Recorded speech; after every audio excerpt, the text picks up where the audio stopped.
Thank you. Ms. Jessica Tan.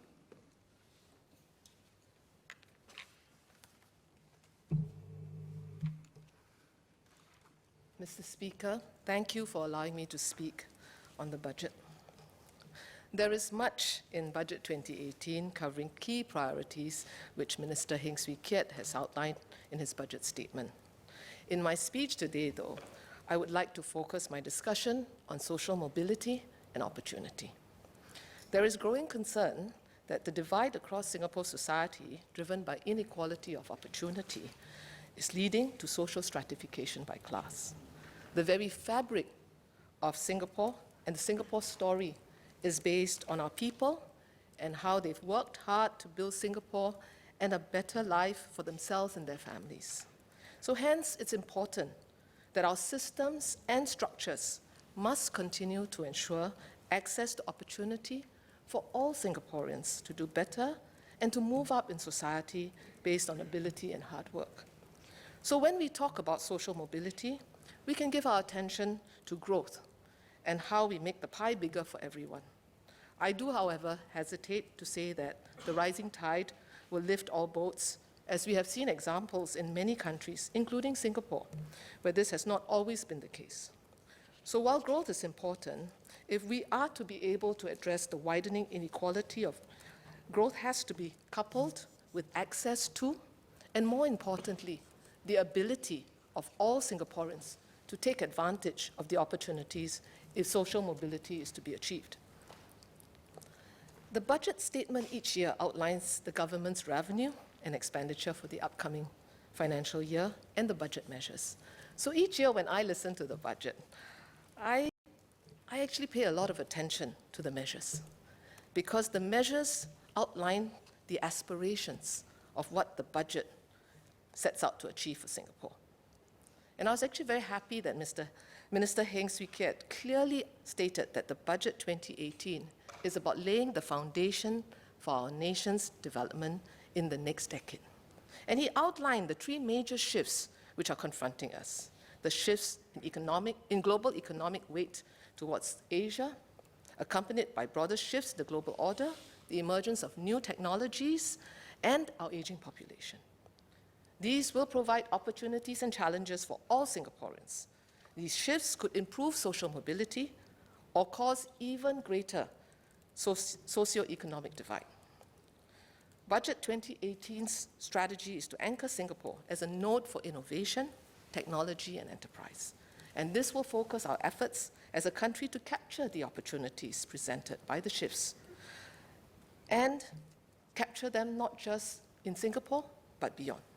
It will also create opportunities by developing and attracting growth to Singapore and transform our businesses to be manpower lean to enable older workers to continue to contribute. So while this strategy can't guarantee success, these policies seek to provide appropriate support and equalize access to opportunity.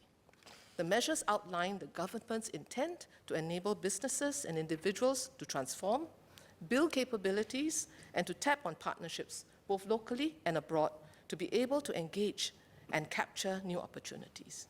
These measures, as the Honourable Member, Mr. Asmun, had mentioned, they're not exhaustive, but they do set out the foundation and direction.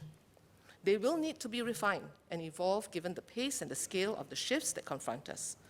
But if they are implemented effectively, they will enable companies and individuals to take advantage of these opportunities and have a very good chance at success. Minister Heng outlined several measures to foster pervasive innovation to support businesses to innovate across the entire value chain. Additionally, the pilot of the Open Innovation Platform will also encourage the co-creation of digital solutions by providing that virtual crowdsourcing platform to help companies find partners to address specific challenges they face. So I would like to touch on the increases in the tax deduction in licensing payments for commercial use of IP, which is capped at 100,000 of licensing payments per year. Minister Heng did indicate in his budget statement that this cap is to ensure that smaller businesses will benefit from this measure. The feedback from SMEs on this measure, as well as the increase of tax deductions for IP registration fees and for qualifying expenses on R&D done in Singapore, is that for many of the SMEs that are developing in this space, many have little or no profits, and hence they will not be able to benefit from these tax deductions. More targeted grant-oriented for IP and R&D related costs would better benefit these smaller companies. The new opportunities that are presenting themselves will also require new skills, know-how, and relationships. So building deep capability both for our businesses and workers is necessary to enable them to compete on value and skills, and not costs. The various measures announced focus capabilities on development in internationalization, digitalization, and productivity improvement. These skills are needed to equip Singaporeans and our businesses to be able to have the know-how and the skills to take advantage of these new opportunities in Singapore, regionally and globally, and to create value to differentiate and compete. Another important factor that Minister touched on as well was partnerships.